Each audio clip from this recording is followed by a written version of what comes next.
Hello guys, അസ്നാഷ് വ്ളോഗിലേക്ക് എല്ലാവർക്കും സ്വാഗതം. അപ്പോൾ ഞാൻ വന്നിട്ടുള്ളത് ഒരു പായസത്തിൻ്റെ റെസിപ്പിയുമായിട്ടാണ്. ഞാനിപ്പോൾ ചെറുപയർ കൊണ്ട് ഒരു പായസമാണ് ഉണ്ടാക്കുന്നത്. അപ്പോൾ ഇതവിടെ ഞാൻ ചെറുപയർ എടുത്തിട്ടുണ്ട്. 3 മണിക്കൂർ നമുക്ക് വെള്ളം ഒഴിച്ച് റെസ്റ്റ് ചെയ്യാൻ വെക്കാം. ഇനി അത് കഴുകി വൃത്തിയാക്കിയതിന് ശേഷം നമുക്ക് ഉപ്പും വെള്ളം ഒഴിച്ചത് വേവിച്ചെടുക്കാം. പായസത്തിലേക്ക് ഞാൻ ഇവിടെ ആവശ്യമായിട്ട് എടുത്തിട്ടുള്ളത് മിൽക്ക് മെയ്ഡ് എടുത്തിട്ടുണ്ട്. അപ്പോൾ ശർക്കര ഞാൻ ഇവിടെ പാനിയാക്കി വെച്ചിട്ടുള്ളതാണ്.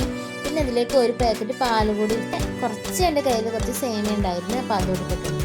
വേവിച്ച് വെച്ച് ചെറുപയറിലേക്ക് നമ്മൾ പാൽ ഒഴിക്കുന്നുണ്ട്. എന്നിട്ട് നന്നായി നമുക്ക് മിക്സ് ചെയ്തെടുക്കാം.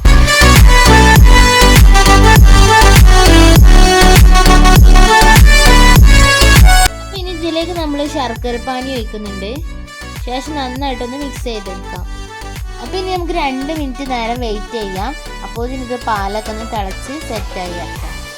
ഇനി നമ്മൾ തേങ്ങാക്കൊത്ത് വറുത്തെടുക്കാൻ പോവുകയാണ്. അപ്പോൾ അതിനാവശ്യമായിട്ട് ഒരു പാൻ വെച്ചിട്ടുണ്ട്. അതിലേക്ക് ഒരു കഷ്ണം നമ്മൾ നെയ്യ് ഇട്ട് കൊടുക്കുന്നുണ്ട്. മെൽറ്റ് ആയതിനു ശേഷം നമുക്ക് ഇതിലേക്ക് തേങ്ങാക്കൊത്തുകൾ ഇട്ട് കൊടുക്കാം. എന്നിട്ട് നന്നായി മിക്സ് ചെയ്തെടുക്കാം. ബ്രൗൺ കളർ വരുമ്പോൾ നമുക്കിത് കോരിയെടുക്കാം. കരിഞ്ഞ് പോവാതെ ശ്രദ്ധിക്കണം. അപ്പോൾ ഇതാ നമ്മുടെ തേങ്ങാക്കൊത്ത് ഇവിടെ ഏകദേശം റെഡി ആയിട്ടുണ്ട്. നമുക്കിനി ഇത് കോരിയെടുത്ത് മാറ്റാം. അപ്പോൾ ഞാനിവിടെ ഈ നെയ്യിലേക്ക് തന്നെ സേമിയ ഇട്ട് വറുത്തെടുക്കുന്നുണ്ട്.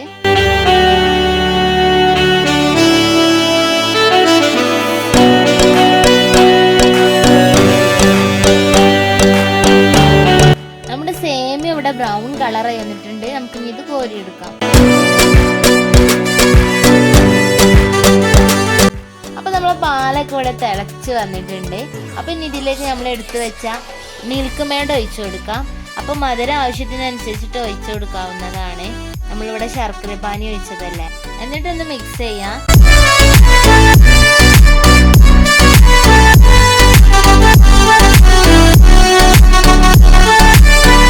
വറുത്ത് വെച്ച തേങ്ങാക്കൊത്തും സേമിയയും നമുക്ക് ഇതിലേക്ക് ആഡ് ചെയ്യാം.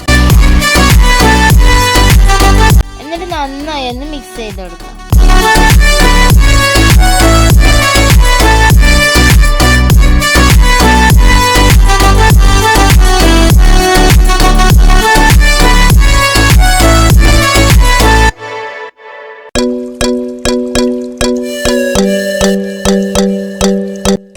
നമ്മുടെ ചെറുപയർ പായസം ഇവിടെ റെഡി ആയിട്ടുണ്ട്. ടേസ്റ്റ് ഉള്ള ഒരു പായസമാണ്. അപ്പോൾ നിങ്ങൾ എല്ലാവരും വീട്ടിൽ ട്രൈ ചെയ്ത് നോക്കണം.